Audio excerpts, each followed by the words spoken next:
Rewari today, खबरें जो सबसे पहले पहुंचाए आप तक। SSP global job consultancy of south Haryana. रोजगार दिलाए, बेरोजगारी भगाए। Launching job card cell.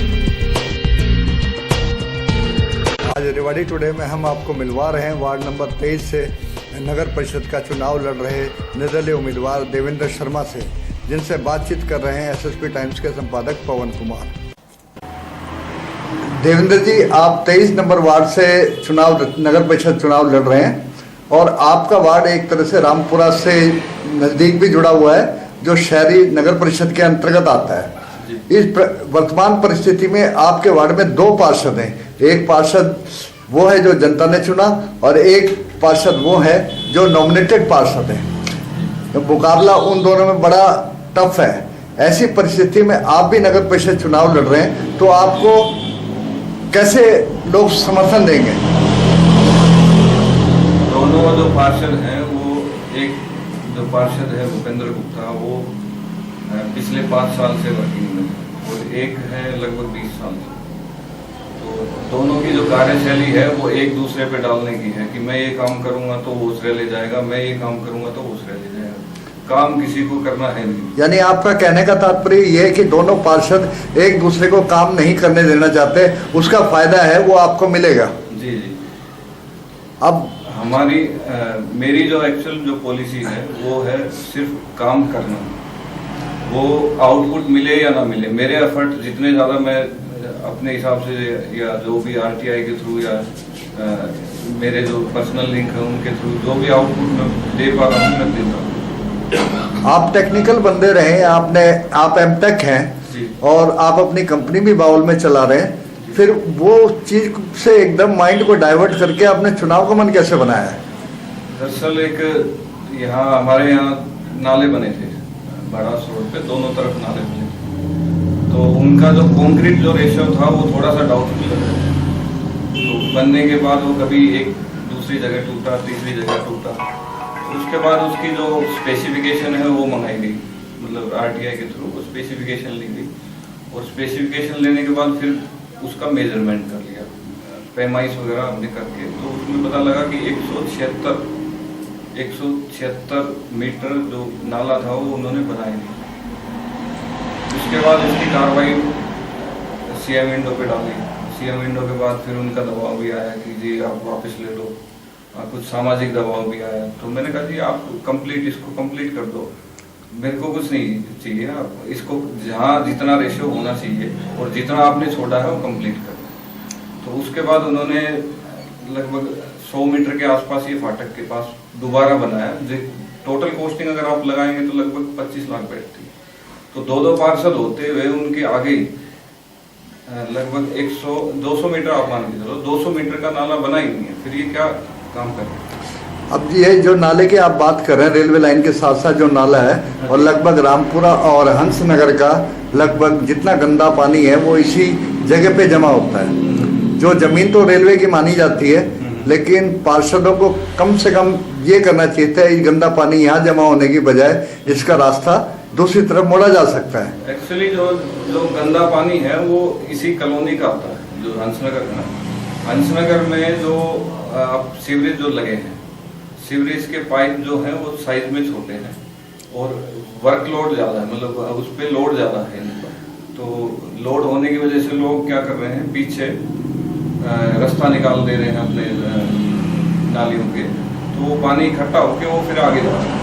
जबकि अगर लोड के अकॉर्डिंगली ये सीवर अगर लगते तो यहाँ रिक्वायरमेंट नहीं थी कि लोग बाहर पानी निकालें।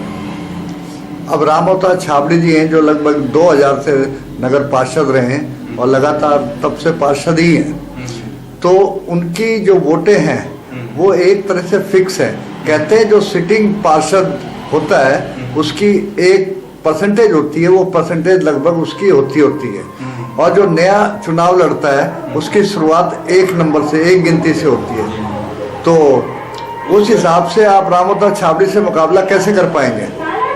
चलो वोटों का एक अलग हिसाब है। वोटों में जैसे मैंने आपका मुकाबला वार्ड नंबर 23 से चुनाव लड़े राम अवतार छाबड़ी से माना जाता है। और उनकी गिनती लगभग कुछ फिक्स वोट होते हैं, उनसे शुरुआत होती है। आप नए उम्मीदवार हैं, निर्दलीय हैं, उस तो आप अपने आप को उनके मुकाबले कैसे खड़ा कर पाएंगे? पहले ऐसा सुनने में आता था कि भाई जो रामदास छाबड़ी जी हैं उनकी जो वोटों की गिनती है 500 से स्टार्ट है, किसी की कोई बोलता था भाई 700 से स्टार्ट है, आपकी गिनती 1 से स्टार्ट होगी। तो जब ये स्टार्टिंग की थी उसी से पहले वोटर लिस्ट का जो काम मैंने स्टार्ट किया तो उसमें लगभग 392 वोट की जो कंप्लेंट थी वो मैंने अभी चुनाव से पहले मैंने दी थी, जिसमें 350 के आसपास कट गई थी। उससे पहले भी लगभग 150 वोट के आसपास मैंने कंप्लेंट डलवाई थी तो वो कट गई थी। तो लगभग ये लगाऊं कि 500 के आसपास वोटें वो कट गई। अभी जो कटने का मतलब ये है कि जो जैसे कुछ वोटें थी यहाँ की 200 वोट परशुराम कॉलोनी की थी, तो परशुराम कॉलोनी की वापस ट्रांसफर कर दी गई। 125 के आसपास बड़े तालाब की थी तो वो वापस ट्रांसफर हो गई, कुछ बिल्कुल ही कट गई। तो यूँ करके लगभग जो निष्पक्ष भाव से मतलब जो वोटें जहाँ की थी वहाँ अभी अवेलेबल है। तो अब एक अहम सवाल ये है कि जो हंसनगर और आपके वार्ड के अंतर्गत आने वाले हैं, इनमें गुजर कम्युनिटी और सैनी कम्युनिटी की संख्या ज़्यादा है कंपैरेटिवली अदर कैटेगरीज के। तो आप दोनों में से किसी भी चीज़ में से नहीं है, आप देवेंद्र कुमार शर्मा जी हैं, तो फिर आप कैसे रामवतार छाबड़ी के गुजर वोटों को अपने पक्ष में कर पाएंगे? दरअसल मैंने जब ये विचार किया चुनाव लड़ने का, वो इस आंकड़ों से नहीं किया कि भाई यहाँ किसकी वोटें कितनी है। मैंने जो काम स्टार्ट किया वो सिर्फ काम से रिलेटेड था कि जहाँ मैं आपको बताऊं कि लगभग 20 साल रह चुके छाबड़ी साहब भी, और 5 साल ये पार्षद भूपेंद्र गुप्ता जी रह चुके।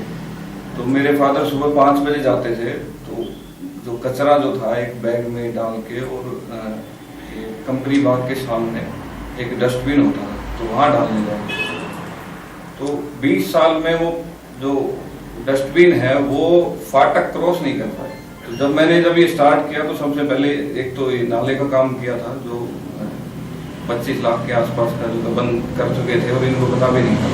उसके बाद दूसरा काम यही काम किया कि जो हमारे मोहल्ले की जो महिलाएं हैं जो कचरा वचरा जो प्लाट में डालने की बजाय डस्टबिन है, तो 6 जगह मैंने फाटक से इधर 6 जगह प्लेस कर। अब टेक्निकली एंगल के हिसाब से मैं पूछूं, आप एमटेक हैं और अपनी फैक्ट्री चला रहे हैं। फैक्ट्री में क्या है कि जो भी स्टाफ होता है, जो भी आपकी मैन पावर होती है, वो आपके दिशा निर्देश के अनुसार काम करती है। यानी एक तरह से जो कंपनी चल रही है वो आपके डायरेक्शन में चल रही है और हर एक के लिए बात मानना बड़ा सही भी माना जाता है। लेकिन अब आप डोर टू डोर अपना चुनाव प्रचार कर रहे हैं, तो एक तरफ तो आप बिग बॉस की तरह आपको पूरा स्टाफ आपको कोऑपरेट कर रहा है, दूसरी तरफ आप जा रहे हैं डोर टू डोर में, तो आपको उसमें कुछ अटपटा सा नजर नहीं आ रहा? आप परेशान होते हैं तो परेशानी में जो चलो ठीक है, मेरी परेशानी है, मैं उसका सॉल्यूशन मैं कर लेता हूँ, पर दूसरे की जो परेशानी है और वो परेशान है और सॉल्यूशन कर नहीं पा रहा, तो उसके लिए या तो वो डिपेंडेंट है दूसरे पे। दो पार्षद हैं, वो एक को फोन करता है, एक बोलता है मैं ये काम इसलिए नहीं कर रहा क्योंकि दूसरा श्रेय ले जाएगा, दूसरा बोलता है हाँ कर दूंगा, या मतलब जो भी उनको मिलते हैं। पर जो परेशानी का सॉल्यूशन जब मिलने के बाद जो एक सेटिस्फेक्शन की अनुभूति मिलती है, तो वो एक कार्यस्थल पे अलग होती है और यहाँ पे अलग होती है। आपको एक बात बताऊं कि अगर ये भूपेंद्र के नगर पार्षद बनने से पहले रामवतार छाबड़ी और भूपेंद्र एडवोकेट ये दोनों बहुत अच्छे मित्र हुआ करते थे। कहते हैं राजनीति में कोई स्थायी दोस्त और स्थायी मित्र नहीं होता है। इसका फायदा आपको कितना मिलेगा? मित्रता तो ये एक दूसरे में बनी रहनी चाहिए, बाकी चुनाव अपनी जगह है, कार्यशैली उनकी अलग है, छाबड़ी साहब की अलग है और मेरी अलग है। तो कार्यशैली के हिसाब से मित्रता को मतलब जोड़ना मेरे हिसाब से तो ठीक नहीं है। बाकी जो रिलेशनशिप बने रहे तो वो अच्छी बात है। वो पार्टी किसी से भी हो, मेरे पड़ोसी वो भी गुप्ता जी भी है, वो भी रिलेशन उनके साथ भी ठीक है। नहीं, आप भूपेंद्र गुप्ता जी भाजपा की टिकट पे चुनाव लड़ रहे हैं इस वार्ड से, क्या टिकट पे चुनाव लड़ने का आपके वोट बैंक पे कुछ फर्क पड़ेगा? टिकट से काम नहीं होता। मतलब आप ठीक है भाजपा में वो काम कर रहे हैं और भाजपा की उनको टिकट भी मिल गई है, पर जो काम करने की शैली है वो एक दूसरे के ऊपर टोपी धरने वाली जो कार्यशैली है वो इस जगह जनता देखती है।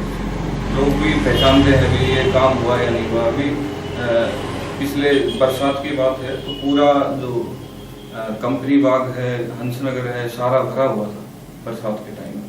और बरसात ये जो मानसून आने से पहले मैंने एक कंप्लेंट दी थी डीसी साहब को भी दी थी कि जो बारिश के टाइम लाइट चली जाती है तो उसके लिए आप अल्टरनेट एक काम करें कि डीजी सेट लगवा दें जहाँ पंप हाउस पे, ताकि बारिश आए लाइट चली गई तो एटलीस्ट जो पानी है वो रेगुलर बेसिस पे निकलता रहे और खड़ा ना हो। तो ये विचारधारा अगर काम की इनकी दोनों की होती तो ये काम बहुत पहले सॉर्ट आउट हो जाता। और 20 साल के आसपास हो चुके, 20 साल से ज़्यादा ही हो चुके। जो कंपनी बाग में जो सीवर की पाइपलाइन है उसका जो पाइप का डायामीटर है, जो छोटे पाइप लगे हुए हैं, और उस टाइम तो एक ही फ्लोर हुआ करते, जनता कम थी। अब फ्लोर वाइज बढ़ गए हैं, लोग भी बढ़ गए हैं, तो रिक्वायरमेंट भी बड़ी हो गई है। तो हर दूसरे दिन तीसरे दिन ये शिविर भरे रहते हैं। तो उसके लिए एक नया प्रोजेक्ट जो था उसके लिए एफर्ट लगाए और एक नया प्रोजेक्ट जेई साहब ने आगे कर भी दिया। तो हंसनगर में कुछ रास्ते ऐसे हैं जहाँ मकाने काफ़ी ढलान में हैं और बरसात के समय में वहाँ पानी भर जाता है, तो उस बारे में आपका क्या विचार है कि वो पार्षदों ने कभी उसके लिए कार्य किया? मैं एक ऐसे घर में गया था, वो करीब 4 फुट नीचे था, तो वो देख के बारिश के टाइम में गया था। तो माता जी थी, वो बोली कि बेटा ये बाल्टी से निकालना पड़ रहा है। तो उसको देखते हुए मैंने बताया कि जो डीजी सेट की जो रिक्वायरमेंट थी, क्योंकि उनका घर तो मैं ऊपर कर नहीं सकता, बाकी वो पानी भरता किस लिए है, क्योंकि शिविर में पानी नहीं जाता। शिविर में पानी नहीं जा रहा, इसका रीजन क्या है, क्योंकि लाइट चली जाती है। क्योंकि ये बात की थी मैंने जो शिविर के जो पंप हाउस, बोला लाइट चली जाती है, लाइट आती है मोटर चला लेते हैं। तो लाइट चली जाती है तो उसके लिए क्या अल्टरनेट है, हमारे पास डीजी सेट होना चाहिए। भला ही वो रेंट पे रखें उस टाइम के लिए या नया अवेलेबल करवाएं। तो वो रेगुलर बेसिस पे अगर पानी गली से निकलता रहेगा शिविर के थ्रू, तो मतलब ही नहीं है किसी के घर में पानी चली जाए। और जो सक्षम होंगे वो धीरे धीरे अपने। आप एक अच्छे इंडस्ट्रियलिस्ट हैं, आपकी कंपनी आप खुद का प्रोडक्शन कर रहे हैं, और राजनीति के बारे में ये कहा जाता है कि जो कहीं भी कामयाब नहीं होता वो राजनीति में कामयाब होता है। तो इस बारे में आप क्या कहना चाहेंगे यदि आप नगर पार्षद बनते हैं तो? इसमें जो बिजनेस एक अपना अलग पहलू रखता है और एक सामाजिक कार्य जो है वो अपने अलग पहलू। बिजनेस तो यानी आप समाज से सेवक करने के लिए राजनीति में आना चाह रहे हैं? हाँ जी, हाँ जी। मतलब जो परेशानियां जैसे मैं फेस कर रहा हूँ, और मैं हो सकता है मैं अकेला शॉर्ट आउट कर लूँ, पर ऐसे बहुत सारे लोग हैं जो परेशानियां झेल रहे हैं और वो खुद शॉर्ट आउट करने के लिए कैपेबल नहीं है। तो एटलीस्ट उनको कैपेबल बनाना और साथ में उनकी समस्याओं का समाधान निकालना, ये एक सबसे पहला मतलब मेरा मोटिव रहता है। कि किसी को जैसे मेरे पास आता है, फोन आता है जी कूड़े की गाड़ी नहीं आ रही, कॉल करें या बोले फोन नहीं उठा रहे, तो उनके एक प्रोसेस है कंप्लेन की। एक वो भी आम आदमी है, मैं भी आम आदमी हूँ, तो जो काम मैं अभी फिलहाल नॉर्मल रह के कर सकता हूँ तो वो काम वो कर सकते हैं। तो मेरे जो पैम्पलेट थे उसके पीछे भी मैंने सारी जो कंप्लेंट की जो मोबाइल नंबर है, मेल आईडी है, वो सारी मैंने मेंशन की थी कि वो शुरुआत करें। मैं तो कर ही रहा हूँ, वो भी एटलीस्ट उनसे शुरुआत करें। एक शॉर्ट आउट करेगा, दूसरा शॉर्ट आउट करेगा, नहीं होता है तो फिर हम लगे हैं इस काम में। आपका चुनाव चिन्ह कार है और आप 27 तारीख को मतलब नगर परिषद चुनाव होने हैं, तो इसमें आप जनता से, वार्ड वासियों से क्या कह के वोट मांग रहे हैं? बस यही चाहूँगा कि जो हमारे यहाँ जो 2 पार्षद रह चुके, तो एक नए को मौका देना चाहिए। और चुनाव चिन्ह तो मेरा कार है, पर चुनाव चिन्ह का मतलब सिर्फ इतना ही है कि वो एक आइडेंटिटी है कि इसको देवेंद्र शर्मा को, इससे ज़्यादा मतलब तो चुनाव चिन्ह में मतलब है नहीं कुछ। बाकी फोकस पॉइंट हमारा वही है काम का, सिर्फ काम के अलावा और मेरे पास कुछ एक्स्ट्रा है नहीं जो मैं दे पाऊँ। यानी जैसे कंपनियों में काम होता है उसी तरह से आप चाहते हैं कि आपके वार्ड में भी इसी तरह लगातार काम होता रहे। हाँ जी, हाँ जी। तो आप वार्डवासियों को क्या संदेश देना चाहेंगे अभी? मैं तो सबसे ये अपील करना चाहूँगा कि 5 साल जो भूपेंद्र गुप्ता जी हैं उन्होंने भी अपना सरकार में रहते हुए काम किया है, और ये पार्षद जो हैं रामताड़ छाबड़ी जी भी 19 साल 20 साल ये भी रह चुके हैं, पर जो स्थिति है वो वहीं की वहीं है। तो एक बार मुझे भी मौका दें ताकि कुछ बदलाव हम भी करके देखें, और मेरी तो अपील यही है कि सारे मिलके एक बार ठान लें कि भाई कार को वोट दें, सफल बनाएं। धन्यवाद। धन्यवाद।